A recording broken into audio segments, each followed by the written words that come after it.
Hello, good morning, my viewers, wherever you are. Good afternoon and good evening. Welcome back to my channel. Here in this channel, we are going to share true life stories that people have carried them in silence. My name is Judith, and I'll be sharing my stories on how I've been walking for 3 years in pain, in silence without a voice. And I'm sharing these stories not because I want to blame or attack anybody. No, I'm only sharing this story so that I help whoever that is silent and just walking in deep pain without coming up and to talk about it, so that he may know that he is not alone. Yes, he should stand up and break the silence and talk about it. By talking about these issues, it makes you to release yourself, and by releasing yourself, you get healed. Welcome, share, and subscribe. Welcome back, guys. As the title describes itself, life is like a journey, and you can never know how the journey is going to be in between before you get to your destination. And in marriage, it's just like a journey. You'll never know what will get you in between that journey of marriage. And sometimes when you get maybe a problem or maybe a tragedy in between the journey, people tend to believe that you are the cause, or maybe you are not very much careful, or maybe they just point a finger on you. Yes, I never imagined that the deepest wounds of widowhood will not come from death, but from the living. Yes, I buried my husband, and on the same day, I buried the version of family I thought I had. This is not a story of sympathy. This is the story of the widow they wanted to silence.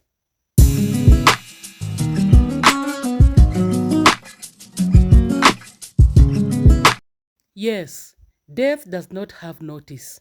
Neither does it tell you that it's coming. You can never know that your loved one is going to die tomorrow, or your loved one is going to die the next minute.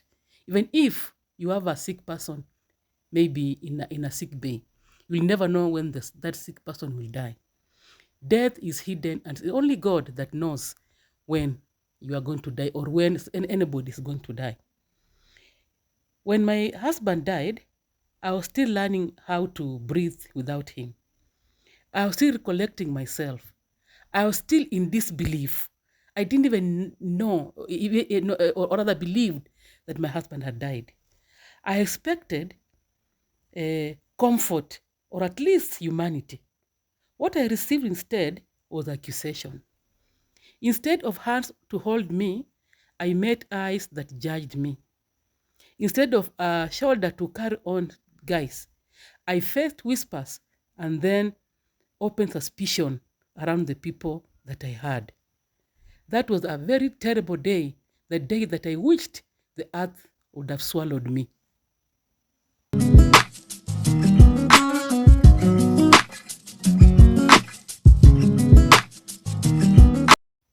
Yes, I wish somebody would have just come to sit next to me and know actually what was running in my mind. I wish somebody would just ask me and tend to listen to me and feel what I was feeling. This is the person you met when you are still in teen. The person that you've stayed with for more than 20 years. Exactly, it was around that something years. The person you've been with through thick and thin. The person you knew when you had nothing. The person that you began life from grassroots when you are still green. I think you understand. This is the person that people think you are just feeling good. You are enjoying when the person has lost his breath. I had just remained with my husband in the house. My sons had gone to live by themselves in their small houses outside. And the young girl that I had was still in school. So we only remained the two of us at home, and we could do things together on weekends. In the morning when I got to my place of work, he would escort me as he goes to his place of work.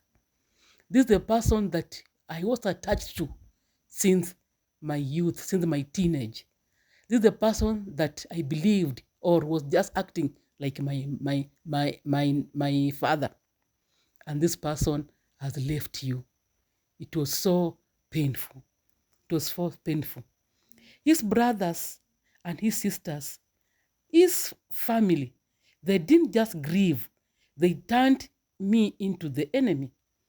And they did not hide it. They looked at me like I was the reason he was gone. They spoke as if I stood between him and his life.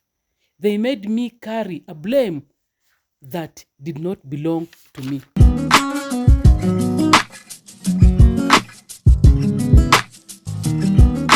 Guys, do you know what?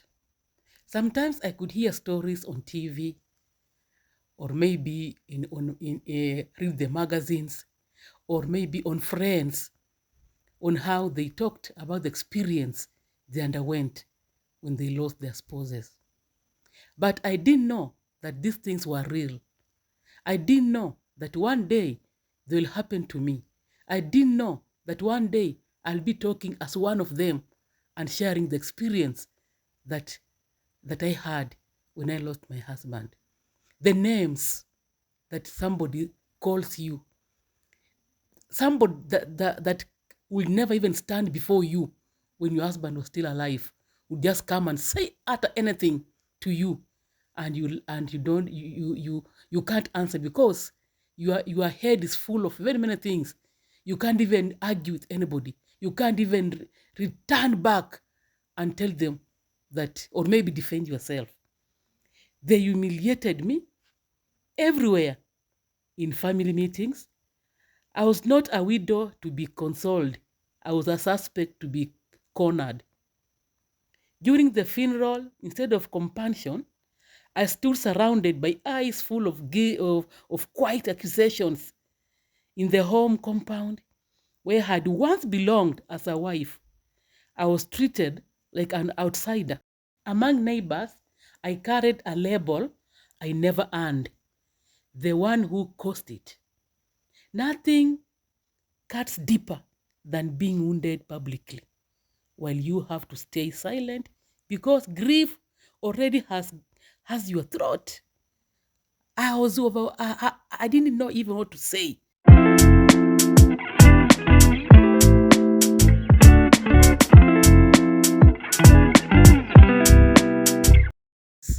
After the burial, everybody packed and went, and they left me with a fresh grave at the big compound, with only my friends whom I had traveled with from Nairobi and part of my relatives. And when the dust settled, so did their interest in me. No follow-up, no checking in, no how are you surviving. It has been 3 years and not one of them has bothered to know if I even made it through the storm. To them, their brother died and I died with him. That is the level that they took me until now. Remember, as I talk this story, I don't need sympathy. In fact, I've healed. I remember one time I had gone for an interview in some of our local TVs, and I could tell these stories while wiping tears. I could keep quiet for around 5 minutes just to rub my tears. But now God has helped me. I can narrate this story with joy because God has taken away the burden that I had.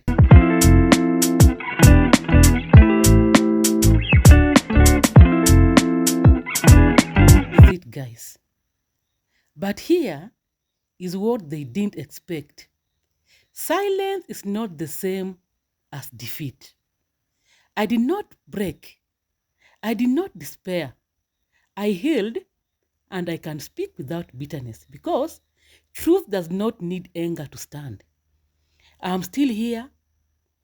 I'm still living, and I'm no longer carrying shame for a crime I never committed. I'm speaking because there's another widow out there going through the same battle in silence. I'm speaking because culture protects abusers when they hide behind grief. I'm speaking because humiliation has a way of killing a woman while she is still breathing. And I refused to let silence finish what pain started.